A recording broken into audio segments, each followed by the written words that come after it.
que se hubiera hecho una diferenciación positiva en materia de prestaciones sociales o de diferentes asuntos, pero lo que terminó quedando en la discusión fue unas ideas y algunos puntos, algunos tengo que reconocer muy interesantes, pero en otros fue más dar un contexto a ciertas reglas que ya se venían usando y que fueron ya puestas en el ámbito del derecho laboral.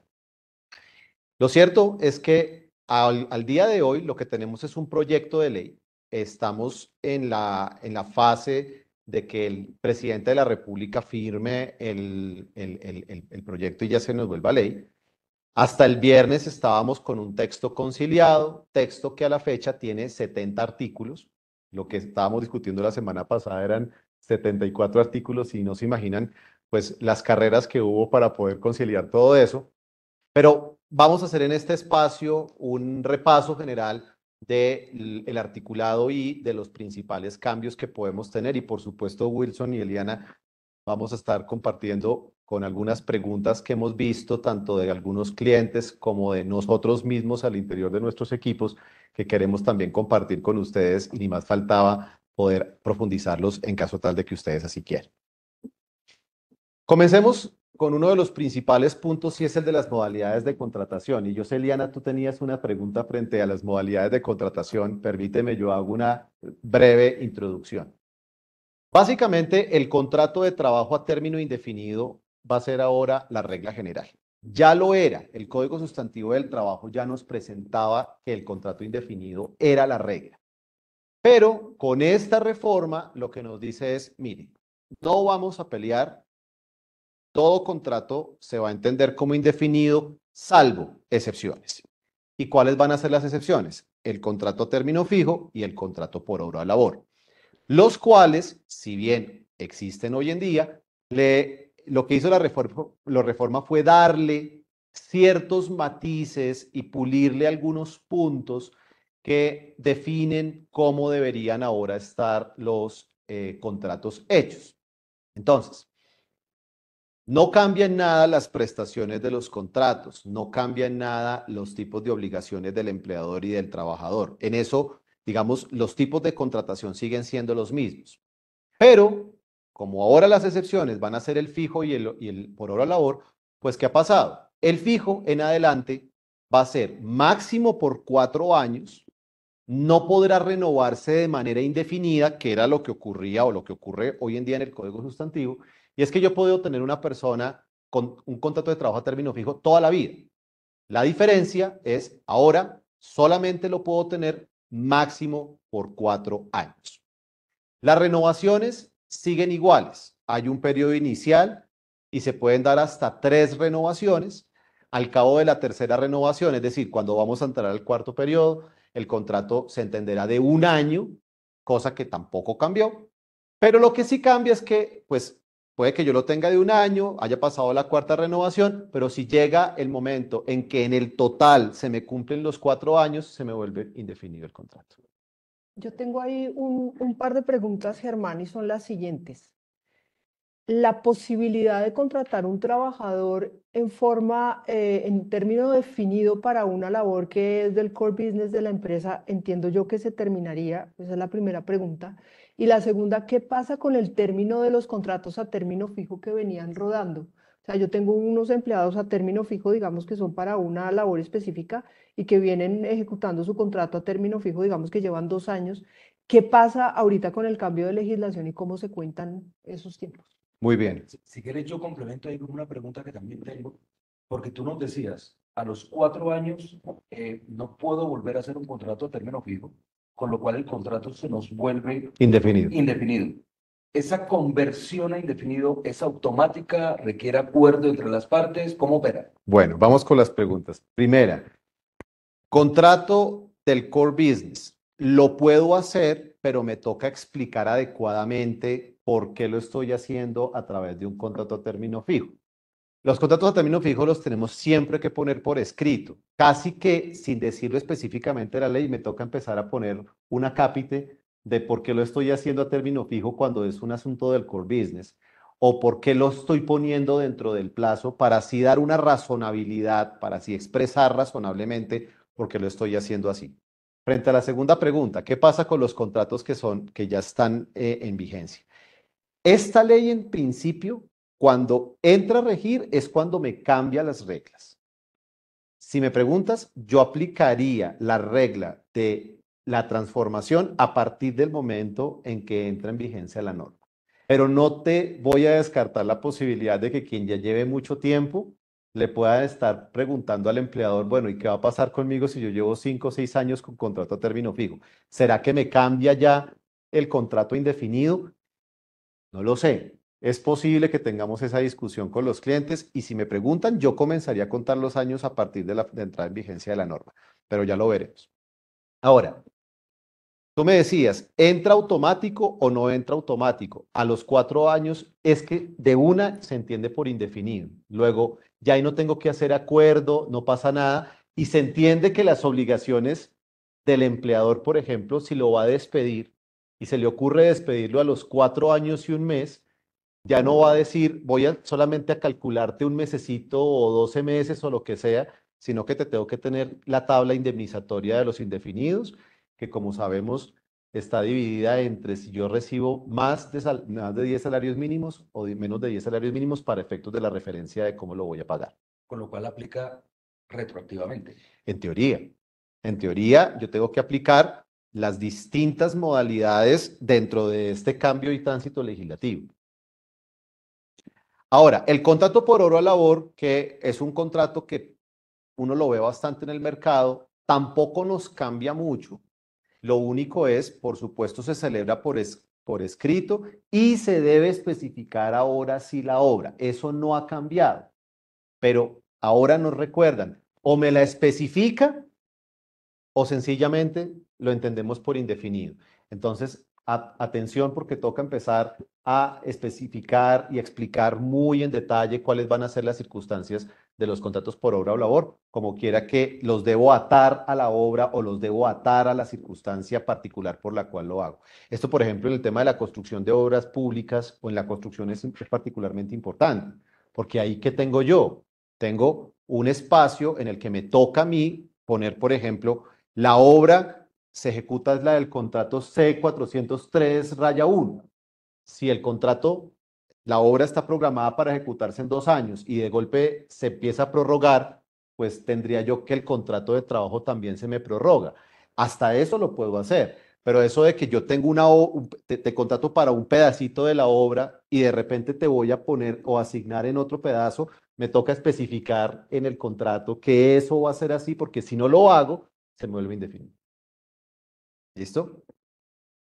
Bueno, otro punto importante o de cambio es el de los procesos disciplinarios. Sabemos que el proceso disciplinario, las sentencias tanto de la Corte Constitucional como de la Corte Suprema nos han establecido especialmente el cuidado que debe tener el empleador al momento de investigar las faltas que comete el trabajador, ya sea para aplicarle sanciones disciplinarias o para el despido. Y tengamos en cuenta una cosa, el despido no es una sanción. El despido es la terminación de un contrato de trabajo. Entonces, cuando yo digo, te paso por un proceso disciplinario para el despido, no es del todo exacta esa apreciación. Lo que estoy haciendo es, me estoy cuidando de darte todo el debido proceso usando el proceso disciplinario que para tal fin yo tengo. ¿Sí?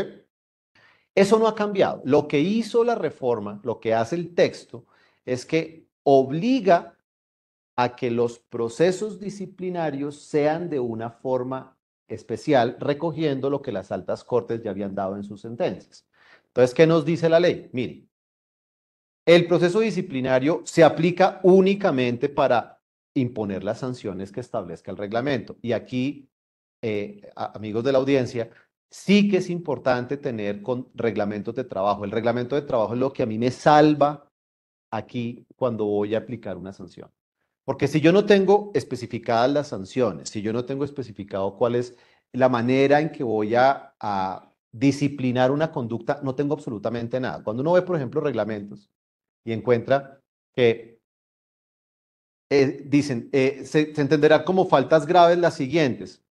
Una cantidad inmensa de conductas, muchas de ellas no aplican, o voy a aplicar una sanción que es un llamado de atención para faltas que son realmente graves, pues eso no tiene ninguna concordancia uno con el otro. Entonces, esto demanda la actualización de los reglamentos. ¿Qué nos dice la ley? Primero, sí o sí, tengo que comunicar la apertura de un proceso disciplinario cuando identifico que una persona ha cometido una falta. Esto traducido al castellano es haga unos buenos descargos. ¿Qué son los descargos? Una carta en la que yo le digo qué hizo, qué faltas cometió, cuáles fueron las normas que infringió, qué pruebas tengo. Eso es una buena acta de descargos. Le debo entregar esa acta al trabajador y le debo dar un plazo que en esta ley dice no inferior a 5 días para que él sustente su defensa. Esto, por supuesto, me aplica a mí. Le tengo que dar un plazo para que él prepare cómo se va a defender frente a la audiencia de descargos. Tengo que generar una audiencia de descargos, la cual se refleja en un acta, documento escrito en el que debo poner, digamos, cuáles fueron las preguntas, qué fue lo que se dijo, qué fue lo que se respondió, y finalmente la imposición de una medida disciplinaria. Este proceso nos pone la posibilidad de la doble instancia, cosa que muchas empresas ya aplican, pero que la reitera la ley como quiera que es el mecanismo para garantizarle el derecho a la defensa a el trabajador. Fíjense ustedes que no nos cambia lo que ya decía, sencillamente lo recoge en un espacio específico, haciendo modificaciones a lo que es la imposición de sanciones en el Código Sustantivo. En mi opinión, este mismo proceso lo voy a tener que aplicar cuando vaya a despedir a un trabajador. Si bien, como dijimos, no es una medida disciplinaria, me conviene tener buenas herramientas para que en un potencial proceso laboral, el trabajador, yo le pueda decir, mire, yo te di la posibilidad de defenderte, tuviste todas las herramientas jurídicas para establecer alguna clase de respuesta conmigo y pues se tomó la decisión fundada y basada en lo que yo tenía que hacer. ¿Listo? Ahora, entramos a un punto que es el de la jornada laboral, que es uno de estos puntos coquetos que se han visto mucho ha generado mucho ruido. Y es que, miren, realmente la jornada laboral, lo que realmente hizo la reforma fue bajarme la jornada diurna para incrementar la nocturna. Es decir, en adelante con esta reforma, la jornada diurna comienza a las 6 de la mañana y va hasta las 7 de la noche. Y la nocturna comienza desde las 7 en punto hasta las 6 de la mañana. ¿Listo? Esto va a pasar en un periodo de 6 meses una vez sancionada la ley. Luego tendrá que hacerse los ajustes correspondientes en el reglamento de trabajo. Fíjense ustedes que para efectos de costos, esto qué impacto tiene, todo esto que lo hablábamos ahorita aquí afuera, pues que ahora el recargo nocturno lo aplico unas horas antes y pues eso incrementa, aunque sea un poquito el costo, si es que yo tengo una situación especial. Miren, yo les digo, este es un punto en el que creo que se perdió una buena oportunidad para hacer jornadas especiales según industria. ¿Qué va a pasar, por ejemplo, con el de los restaurantes? Se encareció. Exacto. Los restaurantes puede que tengan jornadas especiales o podamos poner algún tipo de jornada especial, pero ¿por qué no haber aprovechado la oportunidad para ver que en ciertas industrias es importante tener jornadas especiales? No es lo mismo un restaurante que abre al mediodía y que cierra a las 10, 11 de la noche, que en una jornada laboral estándar en la que yo comienzo a las 8 y salgo a las 5 o 6 de la tarde. Salud también se encareció. Exacto. Exacto, se nos encarece un montón de cosas. Entonces, yo pienso que aunque los tipos especiales de jornadas, la jornada por turnos, la jornada sin solución de continuidad, las jornadas especiales que el Código Sustantivo no las modificaron, esta hubiera sido una buena oportunidad para reconocer que en algunas industrias se tienen necesidades especiales de tener unas jornadas que respondan a lo que hacen allá. O sea, se los pongo. Salgan ustedes de fiesta y encuentran que los restaurantes 1 o 2 de la mañana están abiertos, pero ese restaurante no está abierto a las 3 de la tarde. Entonces, ¿no es más fácil manejar unas jornadas especiales viendo estas necesidades? ¿Ve? Ahora, le reconozco a la reforma que acabó con la necesidad de pedir la autorización de horas extras ante el Ministerio del Trabajo. No era un trámite difícil. Realmente uno presentaba unos documentos, justificaba los cargos, decía con quiénes voy a tener horas extras y pedía el permiso y normalmente el ministerio lo concedía, salvo pues que me hubiera hecho muy mal el memorial con el que estaba pidiendo las cosas. Con esta reforma se acaba ese requisito. Sencillamente debo llevar un registro de las horas extras de mis trabajadores, pero donde el ministerio me coja a mí haciendo cosas malas con los recargos o no pagando las horas extras, me quita la posibilidad de pagar o de autorizar las horas extras. Entonces, pues me toca limitarme en esos casos a que mis trabajadores laboren dentro de la jornada especial que vamos a manejar. ¿Listo? Ahora, el artículo 13 habla del sector de seguridad y aquí yo sí que tengo una reflexión y es, esta jornada, los recargos y, por ejemplo, el tema de los contratos de trabajo a término fijo, en el sector seguridad, creo yo, debió darse una situación especial. Porque es que el sector de seguridad, ¿cómo funciona? El sector de seguridad tiene una jornada especialísima que generalmente es de 12 horas. Los vigilantes trabajan 12 horas. Entonces, ellos tienen, según esta norma, una jornada especial que puede aplicar con ellos. Pero las señoras de seguridad generalmente tienen contratos a término fijo por la necesidad, digamos, de atender cosas especiales en las unidades habitacionales copropiedad privada. Entonces, ¿qué va a pasar con ellos al cabo del cuarto periodo? Se nos vuelven a término indefinido. ¿Valdrá la pena realmente tenerlos así?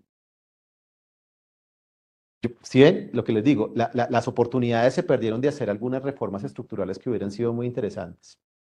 ¿Listo?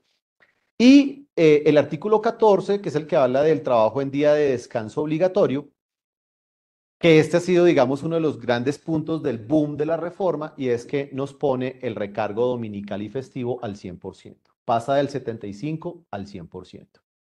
Había el debate de si el domingo era el único o también los festivos. Al final la norma dijo, para todos va al 100%. ¿Cómo va a quedar eso? Ese incremento va a ser el 80% a partir del 1 de julio de este año, o sea, el próximo martes, 90% en el 26 y 100%, es decir, full implementación del 100% de este recargo a partir del 2027. Tengan en cuenta que Colombia tiene 17 festivos. ¿Sí? Yo quisiera, Germán, que comentaras un poco sobre las empresas que no trabajamos los sábados de cara a las jornadas máximas que están cambiando Sí. también y que le dieras un poco de claridad a la audiencia sobre ese tratamiento. Miren, cuando yo tengo una empresa en la que mi jornada es de lunes a viernes, yo tengo la posibilidad de ajustar mi jornada para que se elaboren el número de horas necesarias pues, para cumplir la labor. En principio, pues en teoría yo puedo llevarlo hasta 9 horas diarias, lo cual me daría hasta 45 horas si voy de lunes a viernes. ¿Sí? Ahora, si yo tengo un espacio en el que, bueno, vamos a trabajar de lunes a sábado, yo tengo que adaptarme a que a partir del 16 de julio, con la reducción de la jornada, entramos en la fase de 44 horas semanales. Y si yo tengo 6 días de trabajo, estamos hablando más o menos de 7.16 horas máximas diarias que puede trabajar una persona. ¿Ves? Entonces, tengan en cuenta que la jornada al reducirse es particularmente compleja cuando yo trabajo de lunes a sábado. Si yo trabajo de lunes a viernes, tengo ahí una posibilidad porque no voy yo a tener una situación compleja hoy que tengo 46 horas, pero a partir del 16 de julio que se me vuelve 44 horas, saquemos las cuentas. Básicamente me toca, si quiero mantener un esquema de 9 horas diarias, ¿sí? Que manejar 9 horas de lunes a jueves y 8 horas el viernes si es que quiero llegar al límite de las 44. ¿Sí? Y tengan en cuenta que la jornada me incluye una fase de descanso. Yo tengo que dar una hora de descanso que no se computa dentro de la jornada. O sea que esto me implica a mí hacer unos ajustes para llevar, y por qué no los Flex Fridays o este tipo de figuras, pues son las que van a tener que salir para ver cómo vamos a resolver el tema de la jornada. Ojo, 44 horas. Ya en unos años va a ser de 42. De hecho, esta reforma ya nos habla de 42 horas. Y cuando estemos en 42 horas, ¿qué vamos a hacer? Porque la jornada de 9 horas, ¿sí? La va a tener que reducir significativamente a 8. Hombre, yo no digo que no descansemos, por supuesto, quien no quiere descansar, pero es que hay ciertas, digamos, actividades que requieren una fórmula especial. Para eso estarán las jornadas especiales. Un tercer tema importante es las protecciones que se están dando contra la discriminación, y aquí lo que hace la reforma es reiterar totalmente el compromiso del Estado colombiano, no estoy hablando del gobierno, del Estado colombiano, de la lucha contra la discriminación, lo cual pues se traduce en que existen varios artículos de esta reforma en los que se insiste en que no se va a dar ningún tipo de diferenciación por ninguna clase de forma de ser, de pensar, orientación religiosa, sexual, política, la que sea.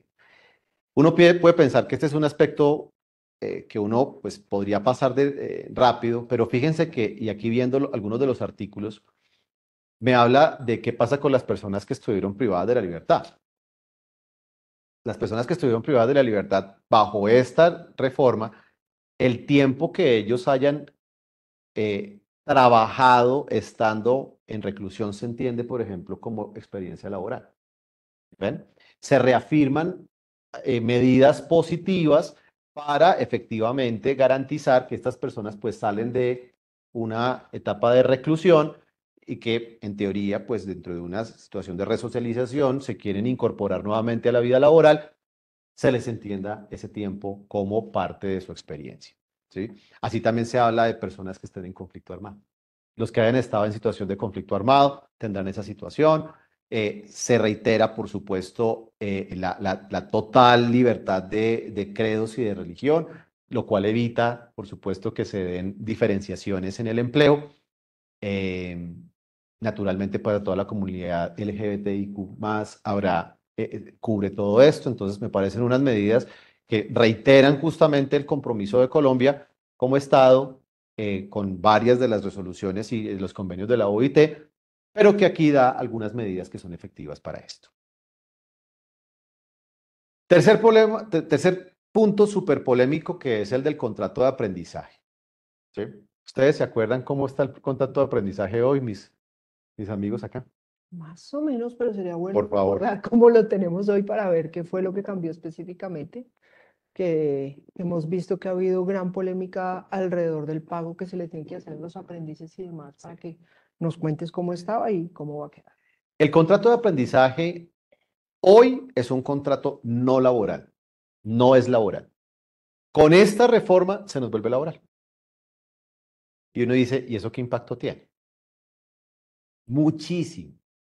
Un aprendiz hoy no recibe prestaciones sociales, o sea, no recibe prima, no recibe intereses a las cesantías, no recibe cesantías. Como lo vuelvo laboral, esa persona empieza a tener derecho a recibir todas estas cosas. ¿Sí? El llamado apoyo de sostenimiento que reciben los aprendices hoy en día, pues en teoría sigue existiendo con la connotación que ahora será salario. Y como son personas que están contratadas laboralmente, habrá que ver en qué fase se encuentran.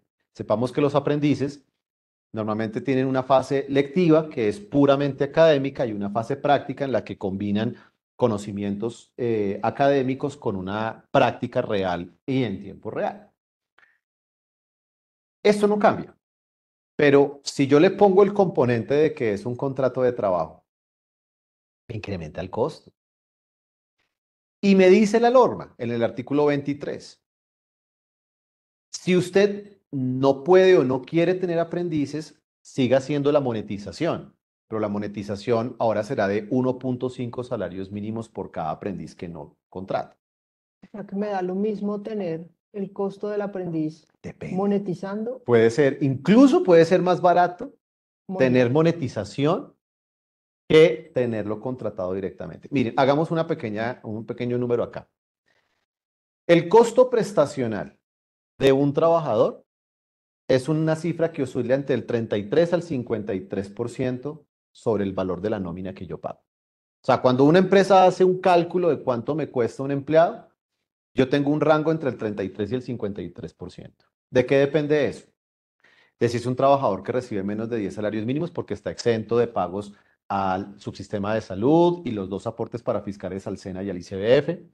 Si yo tengo la persona con salario integral, me genera unas diferencias importantes. Es decir, tengo posibilidades de generar cosas distintas aquí. Vámonos con el básico, 33%. Si yo tengo una persona que gana, o le voy a poner el salario mínimo como quiera que sea un apoyo de sostenimiento y como es laboral, entonces tiene derecho a subsidio de transporte. Subsidio de transporte son 200.000 pesos. Si el salario mínimo es 1.423.500 y le sumo los 200.000 pesos, llevamos en 1.623.500. Recuerden que para efectos de las prestaciones sociales, el subsidio de transporte se entiende incorporado para el ingreso base de liquidación. Entonces, sobre ese 1.600.000 y pico, montámosle un 30%. Estamos hablando más o menos de 2.000.000 y pico mil. ¿Sí? Claro, los costos de seguridad social pasan de ser solamente aporte al sistema de salud y al de riesgos laborales a que, como se me vuelve laboral, también entra a tener ARL, que ya la tiene que tener, por supuesto, pero también a pensión. Entonces, eso me genera una carga adicional del 12%, que es lo que me da para efectos del aporte a pensión. Fíjense ustedes cómo puede llegar a ser hasta más barato monetizar en ciertos escenarios a una persona. Con una problemática importante. Muchos clientes nos manifiestan, es que no encuentro gente SENA para lo que necesito hacer. Miren, conseguir un SENA es difícil. Complicado, sí. Es muy difícil. Particularmente porque la armonización entre Ministerio de Educación y Ministerio del Trabajo para ver cuáles son esos puestos que el mercado laboral pide, no está pasando. Colombia es de esos países en los que la política educativa no la pone en materia de empleabilidad el Ministerio del Trabajo, sino el Ministerio de Educación. Me explico. ¿Quién define cuáles son las profesiones, los oficios que están demandando personas? Aquí lo hace el Ministerio de Educación. Si el Ministerio del Trabajo, digamos, tuviera la corresponsalía de decir, bueno, yo necesito que se capaciten personas en este tipo de técnicas, de golpe podríamos tener un espacio en el que más personas se orientaran a estudiar determinadas cosas que sirvan para cubrir justamente algunos puestos. ¿Ve? Pero eso no existe. Entonces, encuentra uno que muchas empresas padecen la situación de, bueno, yo no tengo cenas, ¿qué hago? Pues le toca monetizar. ¿Ven? Y esto lo vamos a experimentar acá. Y ahora sí es laboral, ahora con también 1.5 salarios mínimos no es poco.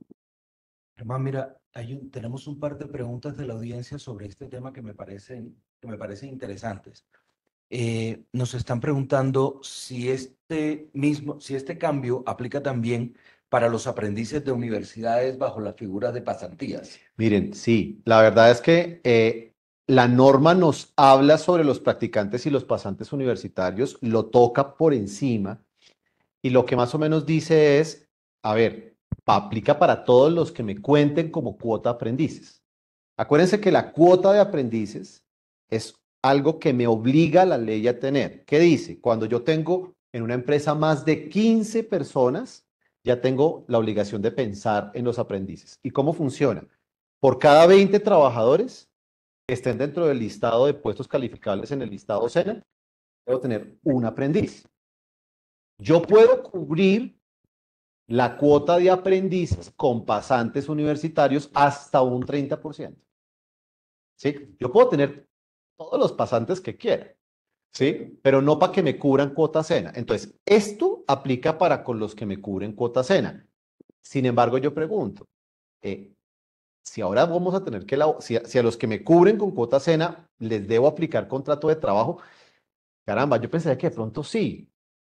Ahora, también depende de, que tenga, de cuál sea mi convenio con la universidad. Porque es que los pasantes y los practicantes muchas veces vienen es porque tengo yo un convenio con una universidad con quienes tengo unas reglas especiales de cómo los voy a vincular. ¿Ven? Fíjate, Germán, hay otra pregunta que me parece interesante y yo creo que bien merece la pena Por revisarla favor. para aclarar el punto, porque nos preguntan si este contrato de aprendizaje entonces, siendo que ahora va a tener la connotación de ser un contrato de trabajo, de Ujú. ser un contrato laboral, ¿va a ser un contrato por obra o labor o va a ser un contrato a término fijo o simplemente es que se va a seguir siendo un contrato de aprendizaje pero con características de relación laboral? Muy buena pregunta y de hecho la misma norma nos habla de que es un contrato a término fijo Ok. porque como es un aprendizaje con vocación de temporalidad, ahí casi que me toca ponerlo a término fijo, no tendría ningún sentido ponerlo en el indefinido en la medida en que, de nuevo, máximo me puede durar 3 años una persona de aprendiz. La norma nos lo aclara y enfatiza, lo vamos a hacer fijo bajo las connotaciones de un máximo de 3 años, porque no falta el pasante, pues que me dura un montón de tiempo, que no aprueba la asignatura o que no aprueba lo que tenga que hacer y por supuesto, pues se tiene que quedar un ratico más si es que yo como nuevo empleador lo voy a manejar allá. Esto, digamos, de los internos de medicina es algo que se ha hablado, digamos, tangencialmente en otras normas, pero que lo que básicamente nos pone en esta reforma es que los estudiantes que estén realizando su internado médico obligatorio ahora deben recibir una remuneración igual a un salario mínimo. Yo creo que esto es bastante positivo en la medida en que reconoce pues, que los internos de medicina, los que están haciendo sus rurales, los que están haciendo pues, sus pasantías, tienen que reconocerles, pues, de alguna manera, la laboralización de su función. Ahora, eh, para nadie es un secreto que los temas de medicina, especialmente el trabajo de los médicos, es bastante particular, porque los médicos ellos no solamente van y hacen, pues, desarrollan su oficio, sino que también dictan seminarios, clases. ¿Quién es el empleador de un médico? ¿Es el hospital? ¿Es el ADRES? ¿Es la EPS? ¿Es la IPS? La remuneración la paga el ADE. Claro, la paga el ADRES, pero es que el ADRES finalmente es el sistema grandote. Pero ¿quién es el empleador? Entonces, esas cosas con los médicos son bastante especiales y yo sí que creo que aquí hubiera sido una buena oportunidad para regular bien el tema de los médicos, porque yo creo que es un sector que toca tratarlo de una manera especial. Miren, muchos médicos están por OPS, por órdenes de prestación de servicios, ¿sí? Ahora, es la forma en que funciona el mercado. Yo no digo esté bien o está mal, es la forma en que funciona el mercado. Entonces, reconozcamos que así funciona el mercado y regulémoslo bien.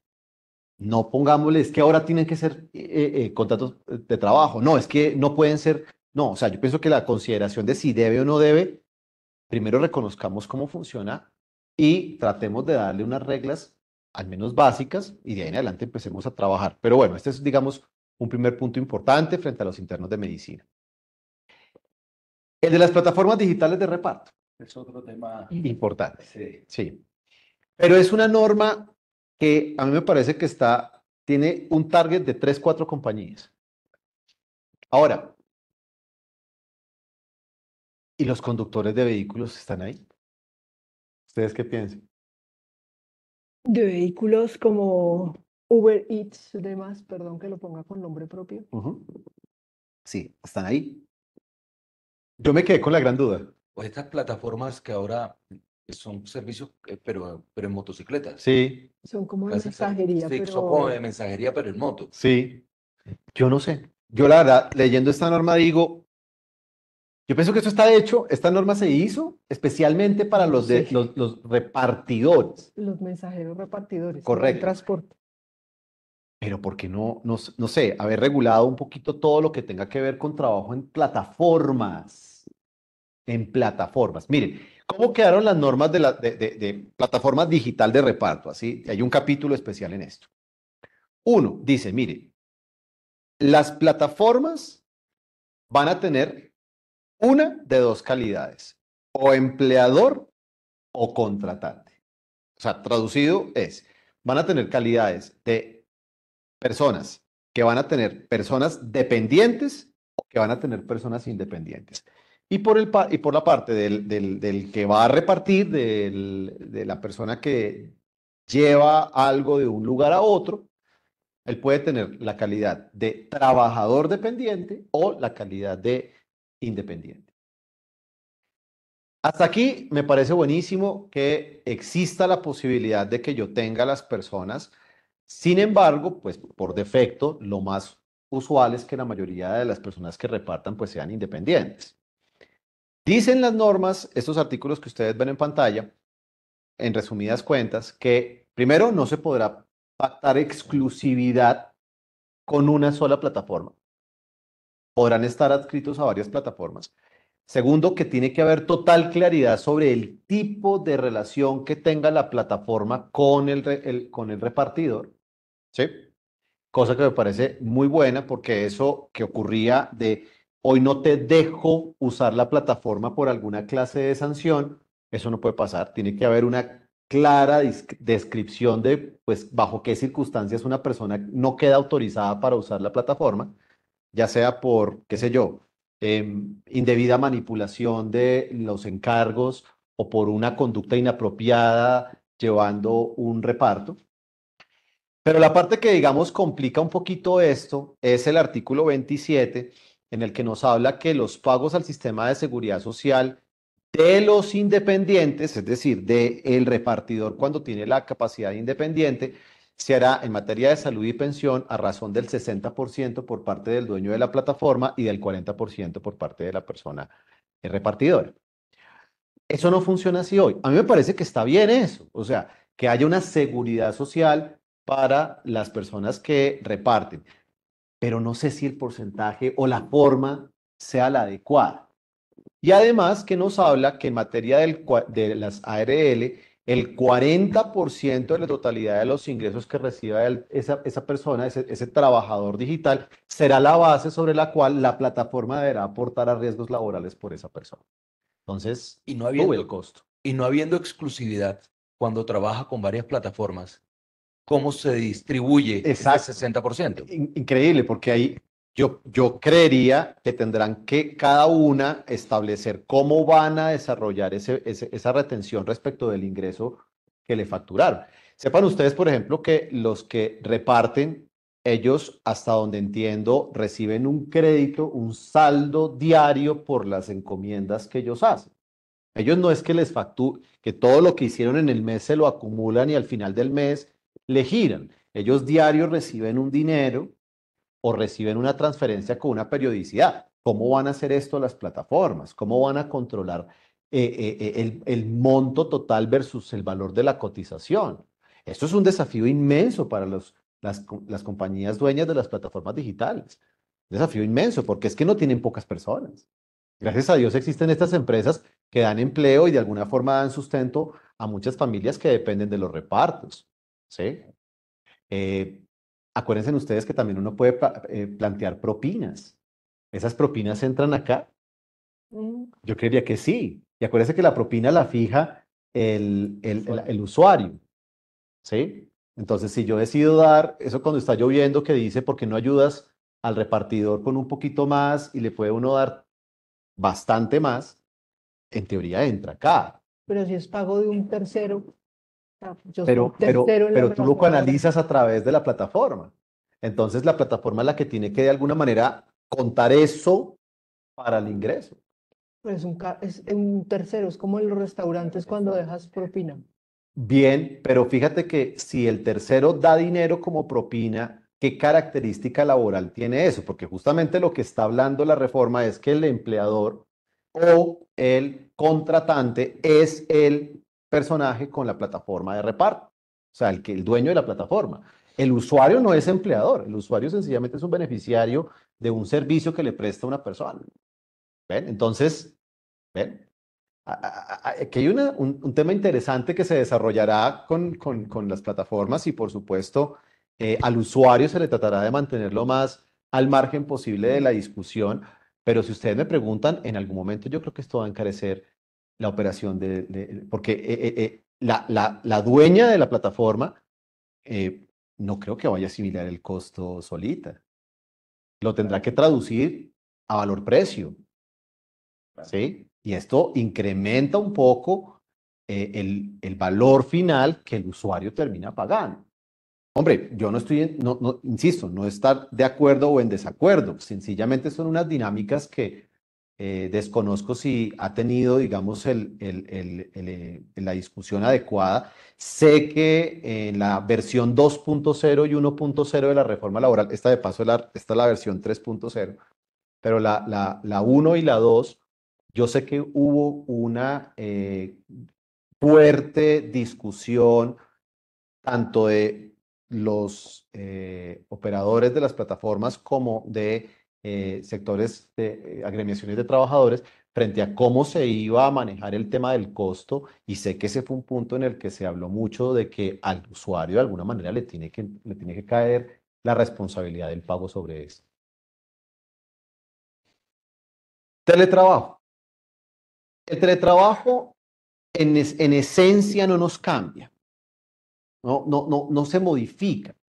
Pero lo que sí es que las formas y las tipologías para el desarrollo del teletrabajo cambian. ¿Cómo queda? En teletrabajo autónomo, teletrabajo móvil, teletrabajo híbrido, teletrabajo transnacional y teletrabajo temporal o emergente.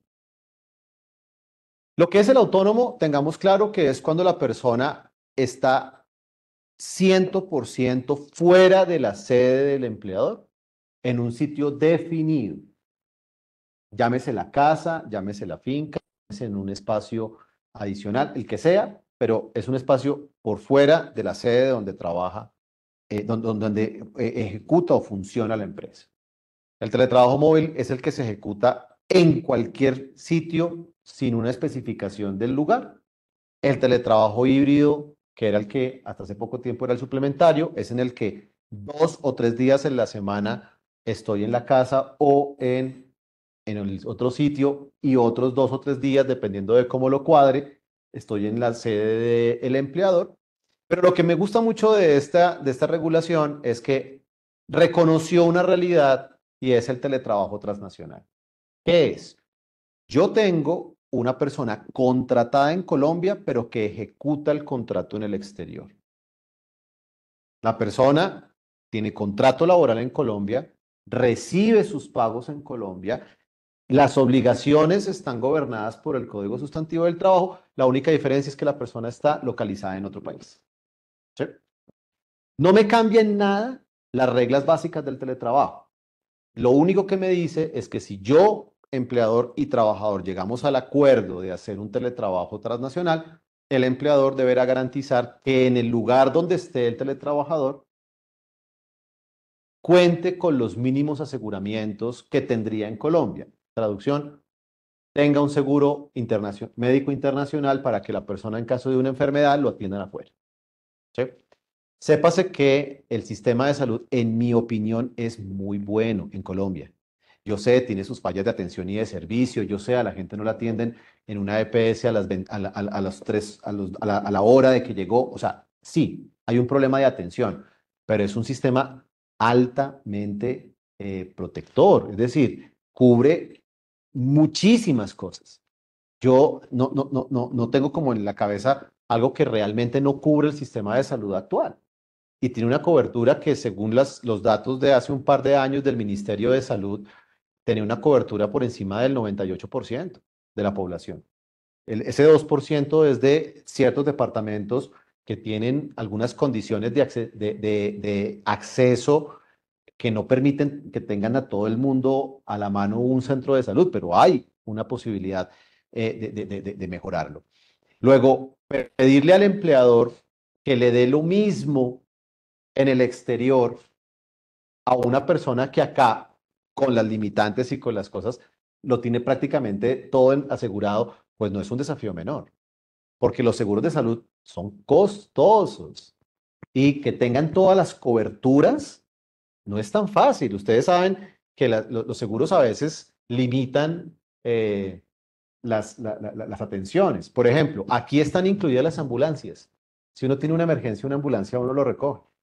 ¿Ustedes saben cuánto vale una ambulancia en los Estados Unidos? Perfectamente, $3.000. Oh. Entonces, ¿eso quién lo va a pagar? El seguro médico. Reflexión para el que quiera el teletrabajo transnacional. Yo lo recomiendo muchísimo, pero sepan que tiene sus desafíos. Fíjate que antes de entrar conversábamos sobre este punto precisamente. Al final, el empleador termina con una doble carga en términos de salud, Sí, porque tiene que mantener la afiliación al Sistema General de Salud en Colombia ujú. y adicionalmente a eso tiene que garantizarle un servicio de salud afuera. Sí, así es. No cambia en nada la regla de que tengo que tener todo a la persona pagándole acá. Finalmente es un teletrabajo con las características de que está gobernado enteramente por el Código Sustantivo del Trabajo. Pero sí, si quiero tener un teletrabajo transnacional, me tocará hacer ese tipo de ajustes. Y el teletrabajo temporal o emergente, que en teoría es el que se da bajo circunstancias excepcionales en las que necesito que la persona, pues, o que la persona pide no estar en la oficina, que esto está muy de la mano con lo que son las regulaciones de trabajo en casa. Recordemos que el trabajo en casa es una forma específica de desarrollo de trabajo que no es el teletrabajo, es una forma diferente. El trabajo en casa se dio dentro del contexto de la pandemia, se dio dentro de unas condiciones específicas, sigue existiendo como quiera que es una forma en la que yo puedo pactar, pero esta se da, esta que aparece en pantalla, teletrabajo temporal o emergente, aplica únicamente en esos escenarios en los que yo quiera hacer un teletrabajo específico para algo muy concreto. Fíjate, Germán, que nos están haciendo una pregunta que me parece bien interesante porque yo sí creo que el punto puede generar confusión. Claro. Nos están preguntando si el régimen de expatriados o cuando una empresa colombiana tiene que expatriar a un trabajador, tendría que aplicar el régimen de teletrabajo transnacional o estamos hablando de situaciones distintas. Cuando yo saco a alguien de Colombia al exterior, Sí, si yo mantengo un contrato de trabajo, vería con buenos ojos el teletrabajo transnacional. pero fíjate que yo veo una diferencia importante y es qué tipo de funciones va a desarrollar ese trabajador.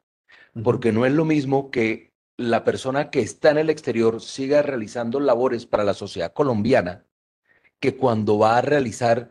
actividades en la compañía de destino o en el lugar de destino. Tú hablas de Creo un que es un secondment. poco distinto. Ya. Sí, Bueno, es que tengamos en cuenta que lo que es un secondment, eso no se lo han regulado aquí en Colombia. Entonces, como no está regulado, me toca jugar con las reglas que tengo al día de hoy.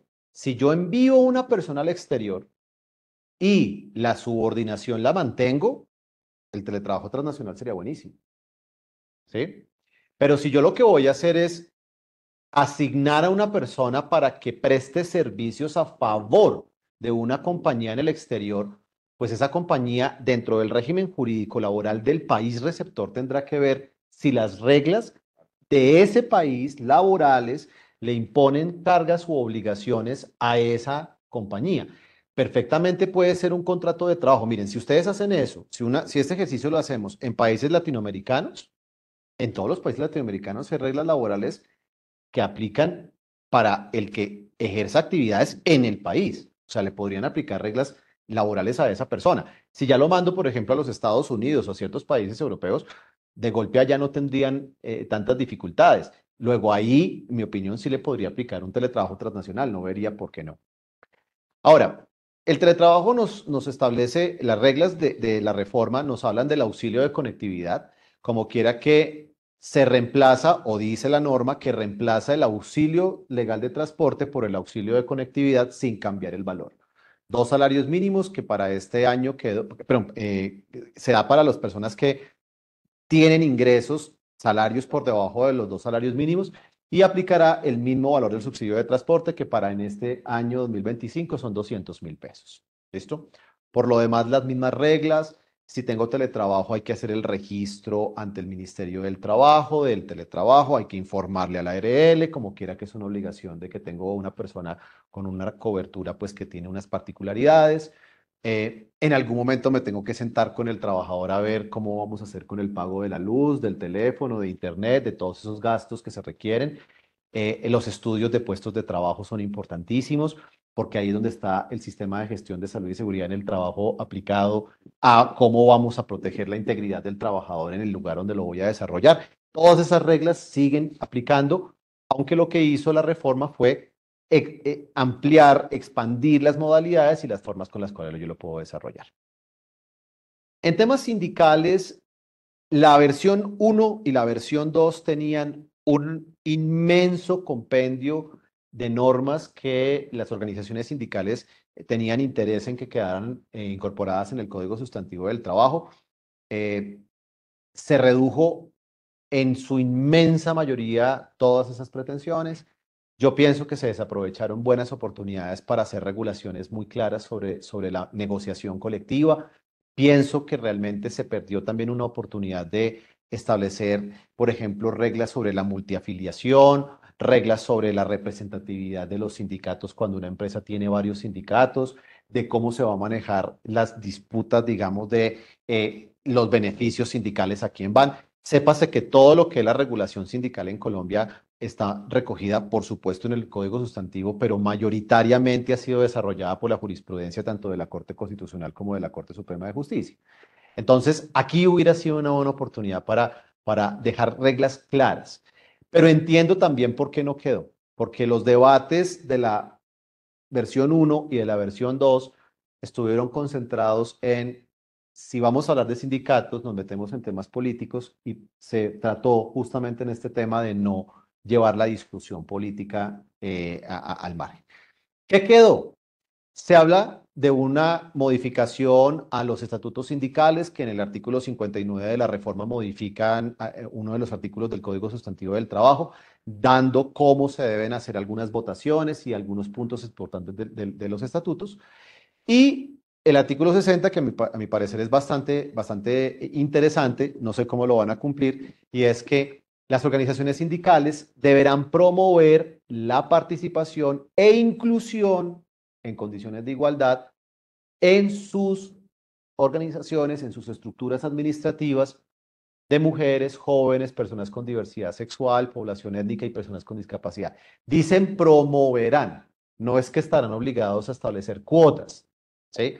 Menos mal, porque yo sí quiero saber, cuando ponemos cuotas, no es de si quiero o no, es que me toca poner un número de personas de circunstancias, digámoslos, especiales. Aquí lo que se habla es de una promoción. Entonces, veo muy interesante esto y es que los sindicatos ahora tendrán, por supuesto, que generar esos espacios para que todo tipo de personas de diferentes géneros, de diferentes condiciones, por supuesto, mujeres y personas jóvenes y adultos mayores, pues participen de las organizaciones sindicales.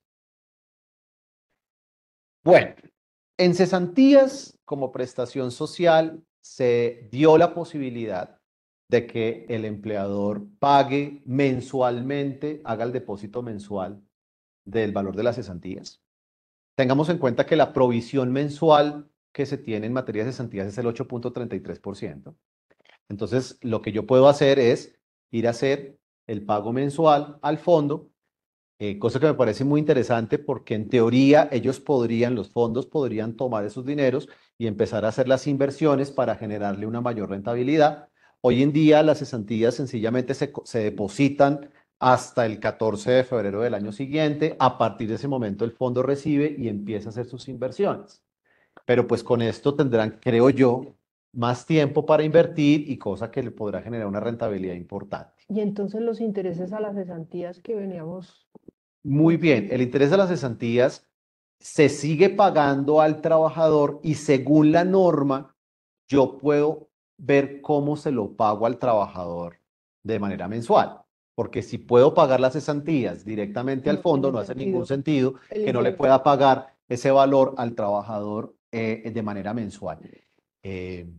Pues interesante, de pronto podría ser una plática además para los trabajadores ahí, pero eso es un acuerdo, no es algo que deba quedar, o sea, no es una obligación de que ahora los empleadores deban pagar las cesantías. Pero si yo opto por hacer la consignación mensual, Yo creo que igual sí. no me relevan de la obligación de pagar los intereses a las cesantías. No te releva. Y creo yo que si tú decides pagar las cesantías mensualmente al fondo, lo ideal es que también pague los intereses de las cesantías al trabajador mensualmente. Claro que el punto ahí es, ¿qué sentido tendría ese interés si yo estoy pagando mensualmente las cesantías? El interés de las cesantías, concuerdo con ustedes que con esto en teoría perdería su utilidad práctica. Pero yo les digo, quiten una prestación social. Es que entendamos, o sea, las Está prestaciones, bien, está quiten bien. una prestación social, a ver dónde terminamos. Porque, no, o sea, las intereses de las cesantías, para claridad de todos, ¿qué son? Es el dinero que el empleador renta por tener acumuladas las cesantías durante el año. Entonces, de alguna manera, los intereses de las cesantías tenían su lógica cuando estábamos en el régimen anterior de la Ley 50, que era el empleador paga las cesantías al finalizar el contrato de trabajo y cuando la persona se iba. Entonces, obviamente yo le pagaba las cesantías y como yo tuve durante muchos años guardado ese dinero, si era que lo guardaba, ¿sí? Pues la idea era que yo pagara un interés. Por eso existe la prestación social de intereses a las cesantías. Con esto concuerdo con ustedes Que no haría que sentido. no haría sentido, Porque pero... fíjate que incluso cuando el empleador consigna anualmente las cesantías, Ujú. tiene Exactamente. sentido pensar en el interés, porque al final el empleador ha tenido ese dinero y lo ha utilizado durante un Sí, año. Entonces sí, tiene sentido que retribuya al trabajador la utilización de esos recursos. Pero si lo va a empezar a consignar mensualmente, pues no tendría demasiado sentido pensar en ese pago de intereses. totalmente. Y creo que en eso la discusión técnica hubiera sido interesantísima haberla dado, pero insisto, el golpe político que hubiera sido suprimir una prestación social, yo creo que hubiera sido inmenso. O sea, hubiera botado al traste completamente con la regulación de las cesantías que aparecen en esta reforma y creo que por ese lado no se quisieron meter. Entonces yo pienso que hay que redefinir los intereses de las cesantías. Yo les pondría un nombre diferente. Yo le pondría otro tipo de nombre de prestación porque efectivamente ya no son intereses. Son otra prestación, son un dinero más que se quiere dar. Así de sencillo.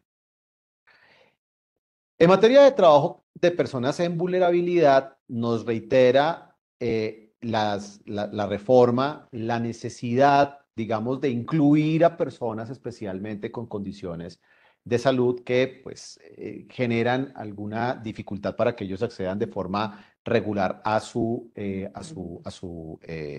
empleabilidad.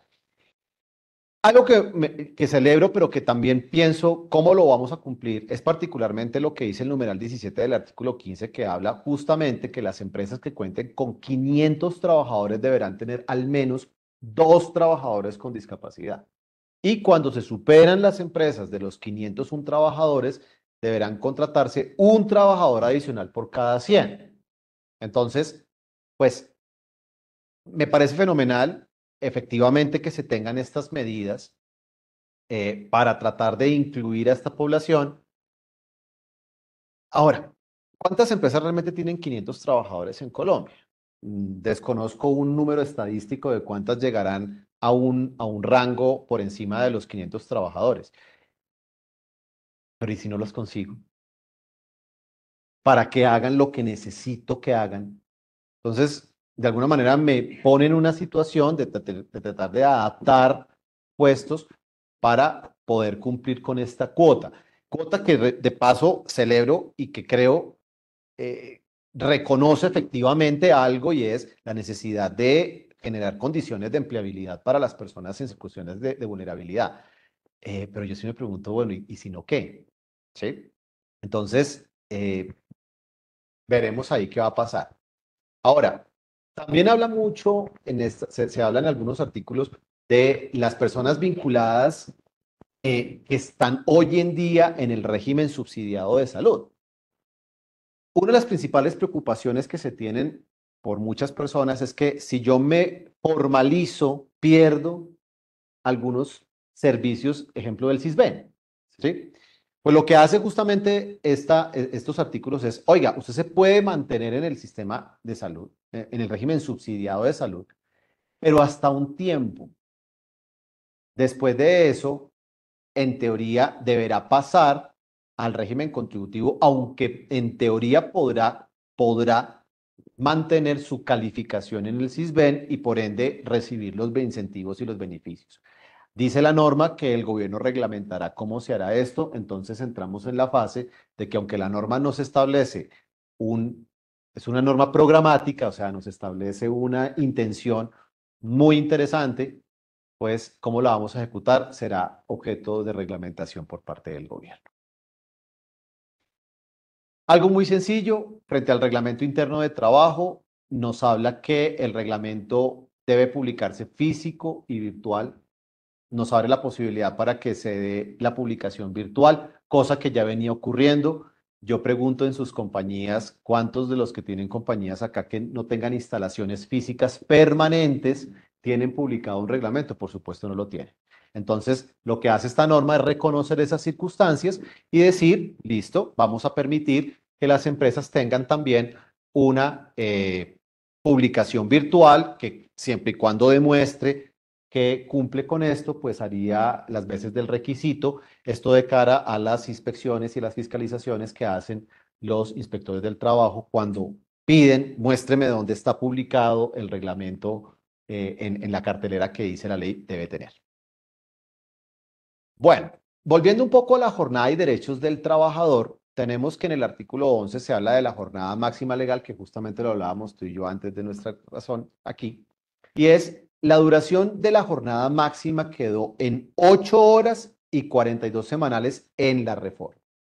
Obvio, aquí se reconoce que todavía estamos en una fase de transición con la ley que redujo la jornada, que como les dije, a partir del 16 de julio estaremos hablando de 44 horas.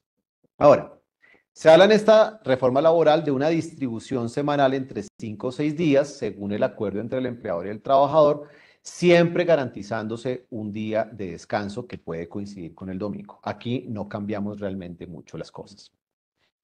Existe una flexibilidad horaria permitiendo distribuir la jornada de forma variable durante la semana, siendo mínimo 4 horas al día y máximo 9 horas diarias cuando tengo justamente las jornadas flexibles.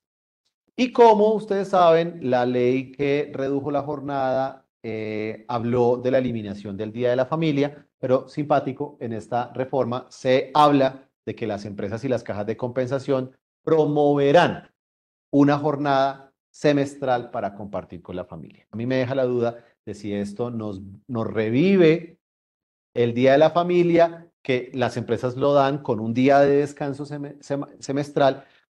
Y quiero aclarar aquí, lo dan si no hacen una actividad. ¿Cuántas empresas hacen actividades de Día de la Familia? Yo no conozco realmente muchas, ¿sí? Por eso es que dan el día. ¿Ven?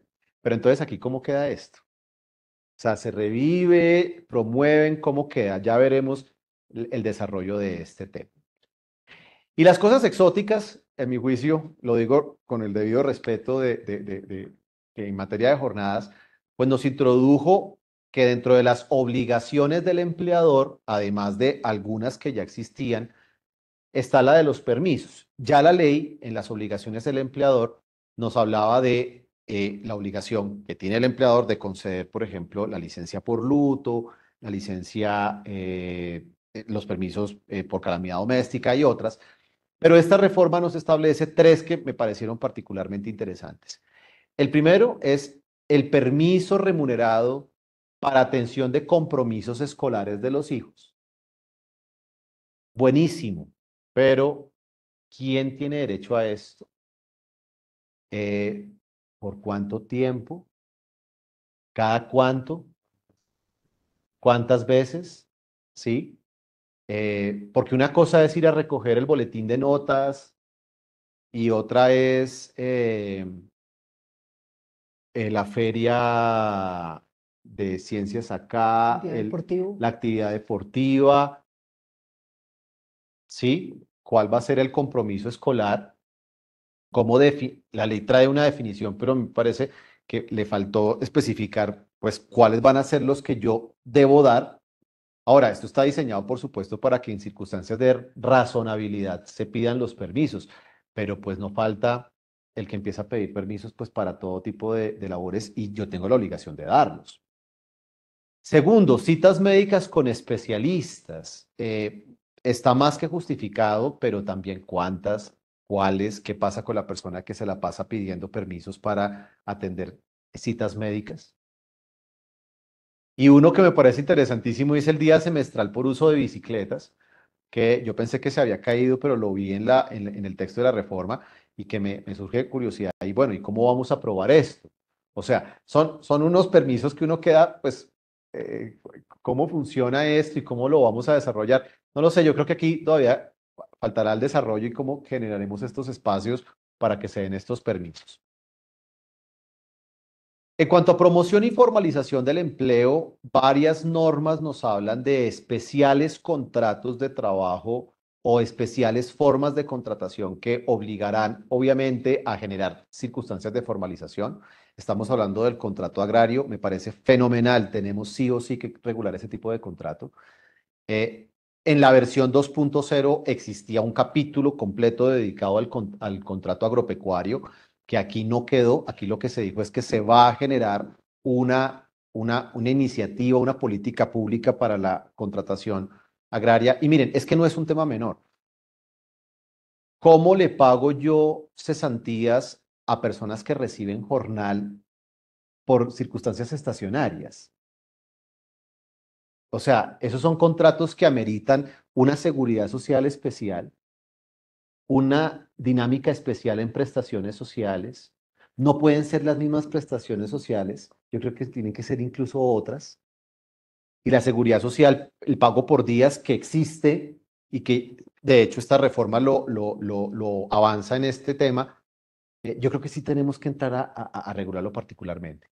El trabajo femenino rural y campesino, el trabajo doméstico remunerado. Fíjense ustedes que son todos reconocimientos que se dan de tipos o contratos especiales que en esta reforma se trataron de recoger, pero que siento yo se quedó igual en temas programáticos. No hay reglas hasta ahora concretas sobre medidas específicas frente a estos tipos de contrato, por lo menos de mi punto de vista. Se habla de la seguridad social en microempresas y en hogares, o sea, se reitera sobre la cotización por tiempo parcial en los hogares y en las microempresas, dando una posibilidad de que, por ejemplo, las microempresas tengan de alguna manera la cotización parcial si no tienen modalidades de contratación de laboral directa, porque en ese caso la microempresa paga como un empleador común y corriente. Grave error, a mí me parece que tiene que tener una forma diferente de pago si es que queremos sacar adelante esto. Entonces, se dieron ciertas reglas frente a formalización de empleo. Ahora, tres que me parecieron, uno que me pareció particularmente importante y es el del artículo 37, dice de los trabajadores migrantes. Dice la norma que una persona, por el hecho de ser migrante, no se dará esa circunstancia para que el empleador deje de cumplir con sus obligaciones en Colombia. O sea, esto tiene un nombre propio. Cuando tuvimos esta migración masiva de personas venezolanas a Colombia, que más de un empleador, no hablo de empresa, más de un empleador aprovechó, digamos, esta circunstancia para no pagar todo lo que la ley laboral colombiana pedía pagar, pues con esta norma lo que dicen es, se acaba esto, hay que pagarles lo mismo que se le pagaría a cualquier colombiano, independientemente de que no tenga su estatus migratorio regular en el país. Ahora, yo tengo ¿Sí? una pregunta ahí, Germán. Cuando yo contrato a un trabajador migrante que no tiene la visa, ¿tengo sanción como empleador? ¿O cómo Mira, funcionaría? ¿Cómo armonizo importantísimo ese eso. cumplimiento del régimen legal migratorio con esta disposición? Importantísimo eso porque yo pienso que el problema es, yo puedo contratar a una persona sin visa, sin una visa. El tema es cómo la persona físicamente está en Colombia si no tiene visa. Si yo no tengo a la persona con una visa, pues no puede estar en el país. ¿Sí? Entonces, ¿cómo va a ejecutar el contrato? Y más importante, es que las obligaciones migratorias no solamente es tener la visa, sino la cédula de extranjería. El gran problema que hoy en día tienen los extranjeros cuando son contratados laboralmente en Colombia es que en el momento en que yo obtengo la visa, sea una visa M trabajador, M Mercosur o cualquier visa que me permita trabajar válidamente en el país, es que la visa no es un documento de identificación. es un mero permiso para tener presencia física en territorio colombiano. Cuando la persona ingresa al país, tiene la obligación dentro de los 15 días calendario siguientes a su llegada de ir a registrar su visa, si es de aquellas visas que requieren un registro, y de obtener su cédula de extranjería en Migración Colombia, que queda aquí a 3 cuadras. Pero pasan distintas circunstancias. Cuando yo voy a pedir la cédula de extranjería, a mí me dan una contraseña porque la cartulina, el documento físico, no me lo expiden ahí mismo. Esa cédula tiene un número. Ese número es el que me sirve a mí para identificarme en Colombia. Sin ese número, no hay poder humano que una EPS o que una entidad del sistema de seguridad social me reciba. Entonces, la dificultad que sufren las empresas es que ¿Cómo contratan a la cumplo? persona, es cómo la cumplo, ¿sí? ¿Cómo la cumplo? Si yo no tengo cómo afiliarlo al sistema de seguridad social, el contrato de trabajo es válido, pero el empleador queda en la dificultad de cumplir con una de sus obligaciones, y es la afiliación y pago al sistema de seguridad social. Ahora, las contraseñas sirven, pero no todas las entidades me reciben la contraseña. Entonces, esta norma me parece sumamente importante porque creo que le obliga a las EPS, le obliga a todas las entidades del sistema de seguridad social a que me reciban al personaje con la contraseña o con cualquier tipo de identificación que yo tenga, porque esta norma es para todo el mundo. No podemos evitarle el estatus legal de trabajador a una persona por el hecho de que sea migrante. ¿Aún sin visa?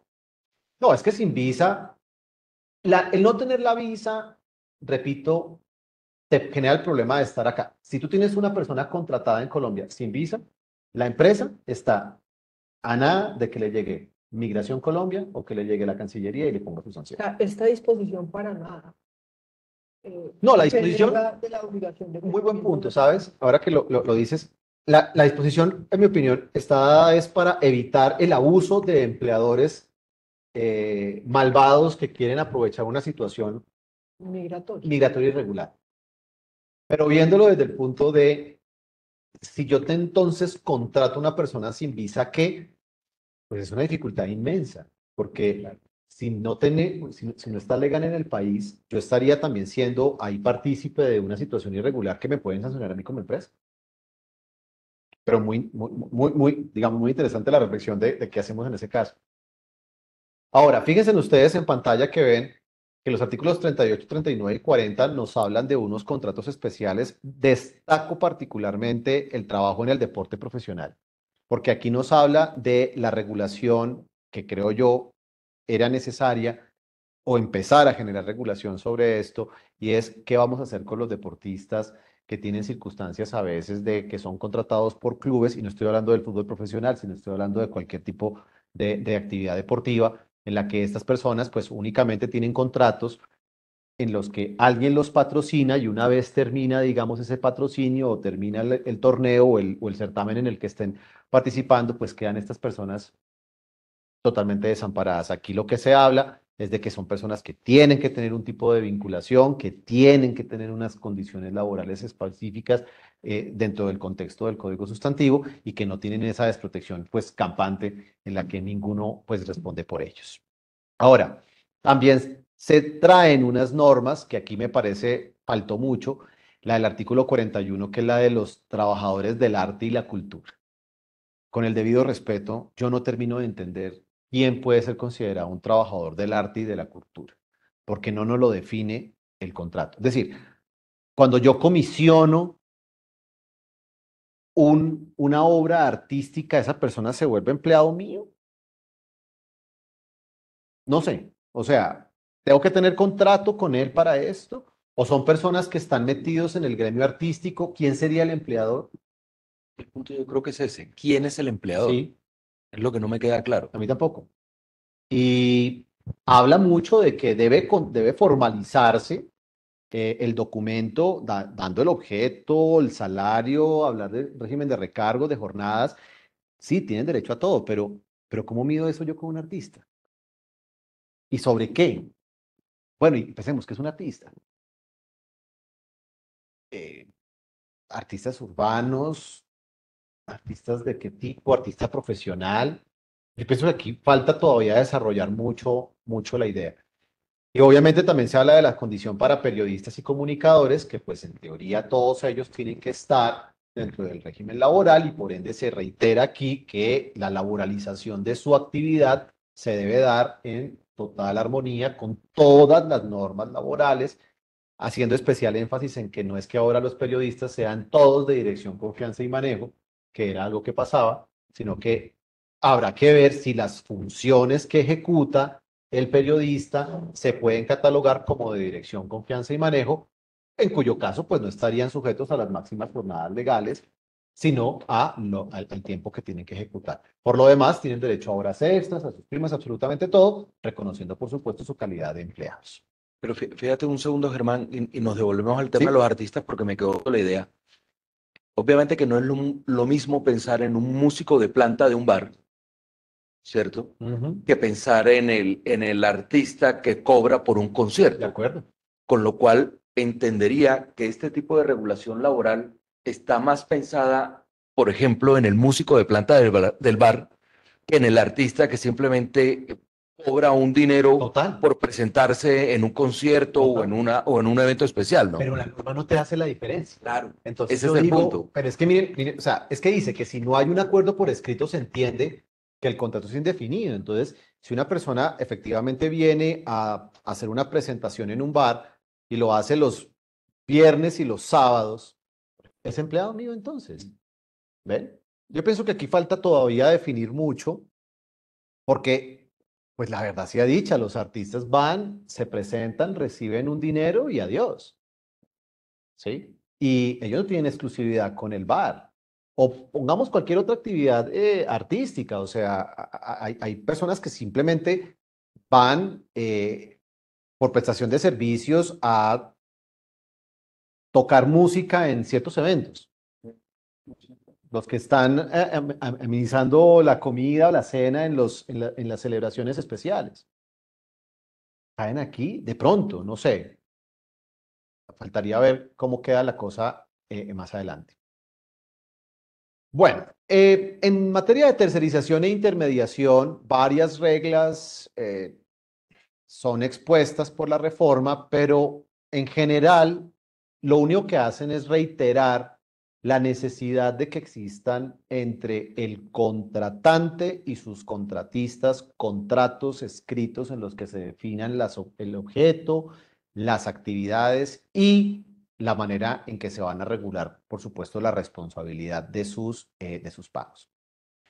Sea esta la oportunidad, Eliana y Wilson, de hablar un poquito de la reforma pensional, que me parece que aquí es el punto chévere para poderlo hablar. Miren, en materia de reforma pensional, sepamos todos que se suspendió la entrada en vigencia de la ley 2381 hasta tanto el texto no sea debatido en cuarto debate en Cámara de Representantes, que fue el debate en el que supuestamente hubo todo tipo de problemáticas de votación y que no se llevaron a las circunstancias como debía ser.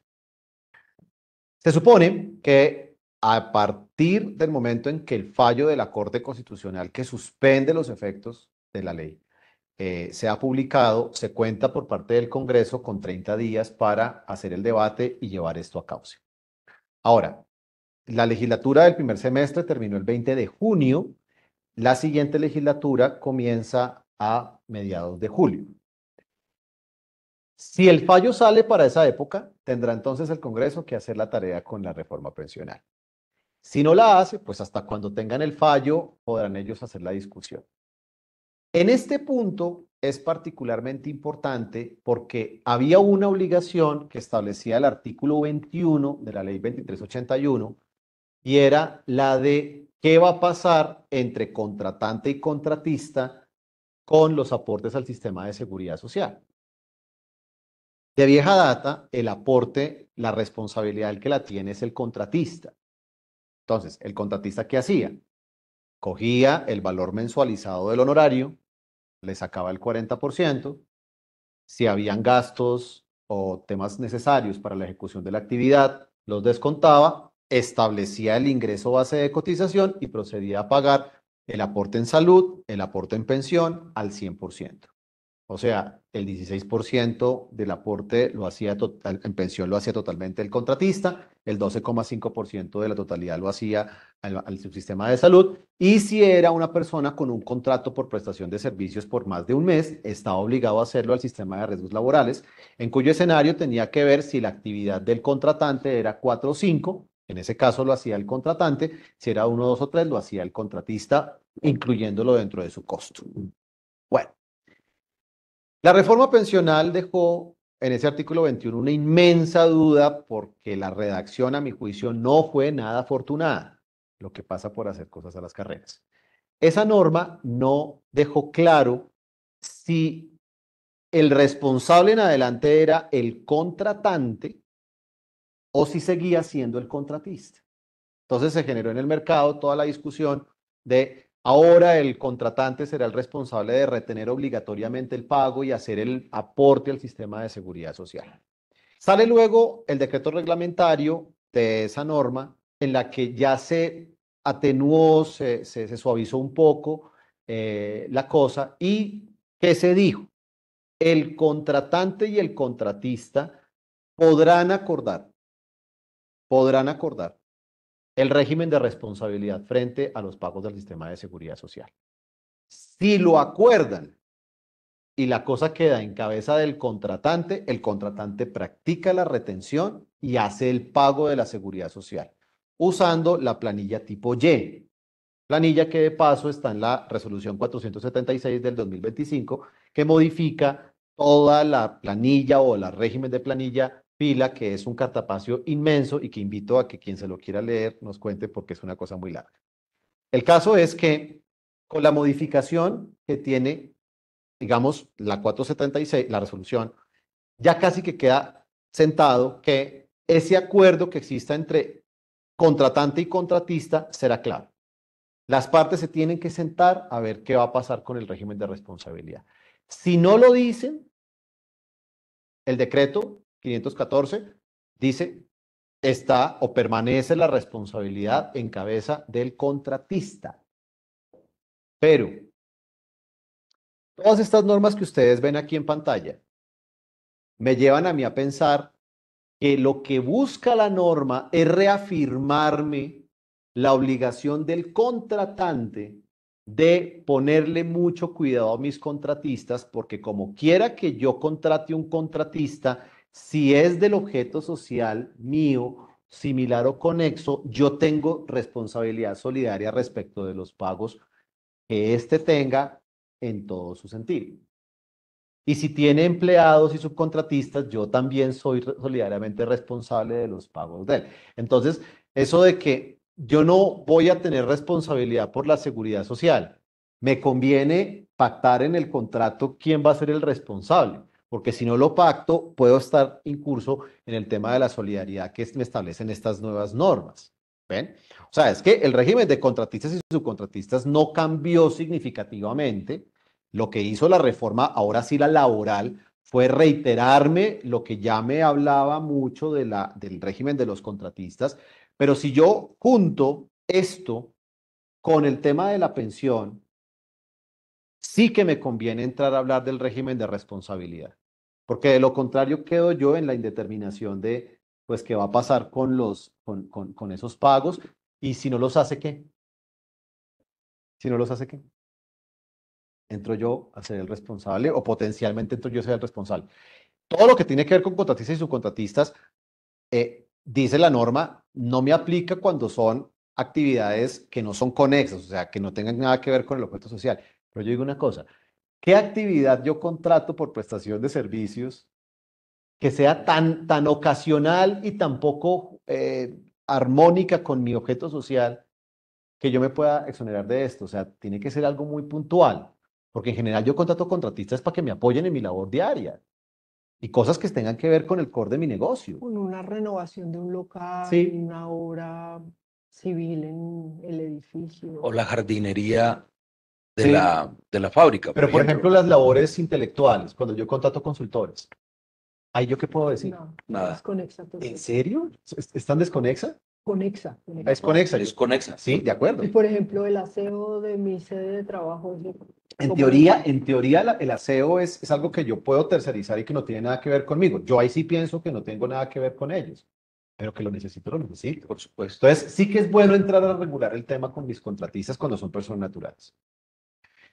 Ahora, para algunos clientes que nos han preguntado frente al tema de las empresas de servicios temporales, la reforma laboral no cambió las reglas con las empresas de servicios temporales. Lo que hizo fue recoger las normas y ponerlas un poquito más ordenadas y estrictas. ¿Qué quiero decir con esto? Si una empresa de servicios temporales se presta para que yo tenga empleados en misión, entendidos estos como las personas que son puestas a mi disposición por una empresa de servicios temporales. Si esa empresa se presta para que los tenga yo por más de un año o para actividades que no son las autorizadas, la empresa de servicios temporales puede perder su licencia para la ejecución de su función y sin perjuicio, por supuesto, de las sanciones que se dan, tanto por tercerización y por intermediación y tercerización ilegal, como por las circunstancias de que el usuario, la empresa usuaria, pues por supuesto se me vuelve empleador en estos casos. Sepan que las empresas de servicios temporales solamente me pueden prestar a mi gente, entienda por favor la palabra prestar, en términos de que me presta el servicio de contar con esas personas para alguna actividad, máximo por un año. ¿Qué pasa si yo empiezo a rotar a las personas de temporal en temporal? Esa práctica, este artículo me la prohíbe. Una persona en temporalidad solamente puede estar una sola vez y con una sola como temporal. O sea que, de alguna manera, me obliga a tomar medidas para contratar laboralmente al cabo del año si es que considero que la persona pues, puede estar directamente con nosotros. Ahora, fíjense ustedes que en los artículos 46, 47 y 48 ya se están hablando de medidas en las que se acuerdan modalidades flexibles para personas responsables de cuidadores, las personas que cuidan personas con discapacidad y por supuesto víctimas del conflicto armado, que con lo que se habla básicamente es que en todos estos escenarios se darán mecanismos para que por supuesto se reciban las circunstancias laborales o las condiciones laborales que permitan pues que estas personas tengan los ingresos mínimos y el mínimo vital. Y entrando ya en una fase, digamos, de disposiciones finales, tenemos pues algunas normas que cuando uno trata como de agruparlas darían para unas reflexiones adicionales, pero pues que ya son términos que son más finales como a título de cierre. El primero es que se pide el ajuste de la planilla integrada de aportes para permitir la cotización por tiempo parcial. Ya hay normas frente a la cotización por tiempo parcial que se establecen tanto para trabajadoras del servicio doméstico como para personas que tengan labores ocasionales, pero lo que hace básicamente el artículo 61 es ya casi que ordenarme el ajuste de la planilla para que se pueda dar ese aporte completo. En ciertos sectores ha venido siendo una pesadilla. Lo es, sí, es que no es fácil porque, a ver, ¿cómo funciona la cotización tiempo parcial? Lo hago por semanas. O sea, si la persona en el mes me trabaja más de 7 días, lo hago por 2 semanas. Si me trabaja menos de 7 días, lo hago por una semana. Y yo lo voy agrupando por semanitas. Naturalmente, esto, por ejemplo, es especial en el tema del servicio doméstico. Porque a menos que ustedes tengan una persona que hace trabajo doméstico todos los días en la casa, ¿sí? Pues lo normal es que se tengan personas 1, 2 días, bueno, hay personas que tienen 3, 4, pero se tienen por 1 o 2 días. Eso está muy claro hoy que a esas personas, por supuesto, hay que pagarle la seguridad social completa, sus prestaciones sociales completas. De hecho, el servicio doméstico en esta reforma se obliga a que el contrato sea por escrito. O sea, se acaba el contrato de servicio doméstico verbal. Tiene que ser por escrito, porque de lo contrario, por supuesto, pues tiene todas las connotaciones de que se paga como si fuera en un mes. Pero yo para efectos de los pagos por días, sí que me toca tener el contrato escrito. Entonces, me reitera todo esto para permitir esa cotización. En materia de prescripción, gracias a Dios, no nos cambia las reglas que en su momento se trataron de dar con la UGPP, porque es que hubo un momento en el que se pensó que la prescripción, decía la versión 2.0, que la prescripción para los temas de seguridad social no existía. Entonces quedaba la pregunta, ¿será que la UGPP entonces puede, por ejemplo, venir a auditarme 10 años o más? Tengamos en cuenta que para efectos de fiscalizaciones de una entidad como la UGPP son 5 años, ¿sí? Esta norma, el artículo 62, me dice la prescripción general es de 3 años, salvo prescripciones especiales, en las que me aplica la prescripción especial. Entonces me reafirma el hecho de que, por ejemplo, los trámites administrativos ante la UGPP serán 5 años, que hay algunos temas que tendrán pues unas prescripciones diferentes. La prescripción ordinaria de 5 años para algunas cosas podrá aplicar. O sea, en general me aplican ese tipo de circunstancias. Bueno, la entrada en vigencia de esta ley. ¿Sí? Dice la norma, que es el artículo 70, que rige a partir de su promulgación. ¿Sí? ¿Será que sí se puede? ¿Y cómo lo vamos a aplicar? Por ejemplo, como la que tú decías al principio, la que tú contabas del contrato de trabajo, lo tengo que modificar ya, ¿qué tengo que hacer? O sea, ¿cuál va a ser la dinámica para modificar las cosas? ¿Sí? Pero bueno, lo que dice la norma es que rige a partir del momento de su promulgación y deroga algunas normas. Realmente la única que en mi opinión es importante es la que decía que estarán excluidas de la máxima jornada las personas que se dedican a labores domésticas. O sea, suprimió ese numeral, dejando por supuesto personas de dirección, confianza y manejo como los que están exentos de la máxima jornada legal. Ahora, en materia de las disposiciones sobre las empresas de plataformas de reparto, dice que entran en vigor 12 meses después de la reglamentación, o sea que todavía faltará que ocurra todo el tema de la reglamentación para ver cómo se migrará el tema de los contratos, del aporte a la seguridad social. Eso es un trabajo en desarrollo, pero que creo que sí vale la pena que se reglamente pronto porque gran incertidumbre causa el hecho de qué va a pasar con estas personas y sus aseguramientos especialmente. ¿Listo? Entonces, por supuesto, estos son, digamos, los principales puntos de la reforma. Quiero dejarles a ustedes para que hagamos las preguntas o las que tengamos aquí al lado y que, por supuesto, podamos compartir con algunas experiencias o cosas que ustedes tengan acá. Gracias, Germán. Es que muchas de las preguntas que han estado haciendo a través del chat, pues yo creo que han quedado resueltas con la exposición. Muchas de las preguntas ya las he formulado, pero aquí hay algunas preguntas que me parece interesante. Fíjate, aquí nos preguntan, nuevamente hablando del tema de los contratos con aprendices del SENA, nos preguntan qué pasa cuando el aprendiz no cumple el objeto de la pasantía. Porque lo que nos explicaba, lo que nos explica la persona que hace la pregunta es que actualmente pues, se llamaba al SENA, se hablaba con el instructor, se acordaba un plan de mejoramiento y si finalmente el estudiante no mejoraba, pues cambiaban el aprendiz, etcétera, y era un procedimiento relativamente sencillo. Sí. Entonces la pregunta es, ahora, siendo que es un contrato laboral, ¿hay que liquidar el contrato? Sí, para mí, en mi opinión, sí. En mi opinión, sí, especialmente porque, a ver, si parte digamos, si tengo una justa causa debido a su mal desempeño o no cumplimiento de su plan de estudios, pues yo tendría que iniciar una justa causa. ¿Sí? Pero si es justa causa. O sea, Sí, es muy difícil. claro. O sea, yo cómo mido el cumplimiento de un pensum académico por sus calificaciones.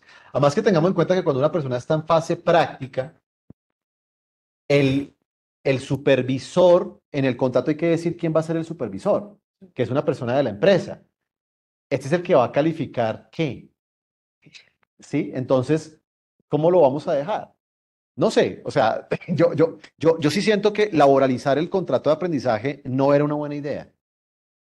No lo digo por una animosidad particular, ¿no? Sino que sencillamente, pues con ellos uno puede decir, realmente no son personas con las que yo pueda darle las mismas órdenes e instrucciones, por ende mi capacidad subordinante no es la misma. Y hay que decirlo con claridad, los aprendices del SENA, al igual que un pasante y un practicante, con el debido respeto, no son empleados de bajo costo.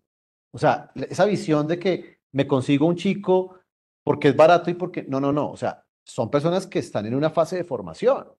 Por ende, hay que entenderlos dentro de la fase de formación en la que están. No son para ponerlo a hacer todas las labores que no quiero. No son para que hagan el archivo muerto. No son para ponerlo a hacer esas labores que de pronto no quiero yo hacer. Tienen un plan de estudios. Y como plan de estudios, ¿cómo los voy a medir yo? ¿Sí? Me parece un desafío importante ese. Me parece un tema complejo. Otro de los temas que creo que generó muchas dudas fue el tema de la contratación de las personas con discapacidad. Hay varias preguntas que tienen que ver con qué pasa, por ejemplo, si ya hay personas con alguna discapacidad que trabajan en la empresa.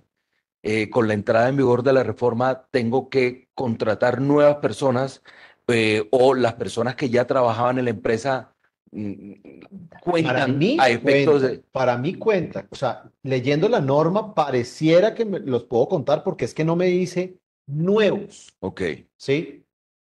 Pero no descarto que de pronto haya alguna interpretación contraria. O sea, sí creo yo que los puedo usar y bienvenido sea.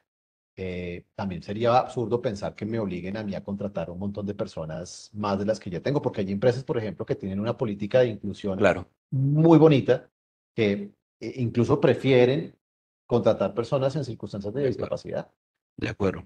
Y fíjate que no sé si la norma lo resuelve, pero nos preguntan también, ¿hay algún tipo de discapacidad o un porcentaje de discapacidad que establezca la norma a efectos de esta contratación? El certificado de discapacidad, eso salió hace unos 2 años y ha venido siendo formulado bastante a través de resoluciones. Es una certificación que emite justamente que certifica que tú tienes una condición de discapacidad. Para mí, los que caben aquí son las personas que tienen esos certificados. O sea que las empresas tendrían que tener claro que no es contratar a cualquier persona, sino los que tengan o con los que se haya solicitado ese certificado. ¿Sí? Para mí serían los habilitantes. Ahora, laboralmente, la pérdida de capacidad laboral la, se gradúa, tiene unos porcentajes que son los que me permiten a mí determinar qué tanta la llamada PCL, pérdida de capacidad laboral, como la tengo. Y eso, naturalmente, lo hacen las juntas médicas, quienes son los que me determinan esto. Cuando yo tengo esa PCL, la idea es solicito el certificado para justamente acceder a las circunstancias y condiciones que los programas del gobierno y, por ejemplo, en esta, se permitirían para tener o cumplir con el requisito de las personas de discapacidad.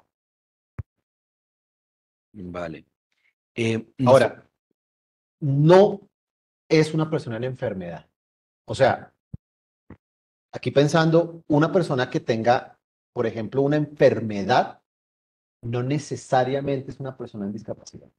Es una persona con una situación de salud que le da de pronto fuero, pero es distinto. pero no es lo mismo que el que tenga una circunstancia de discapacidad.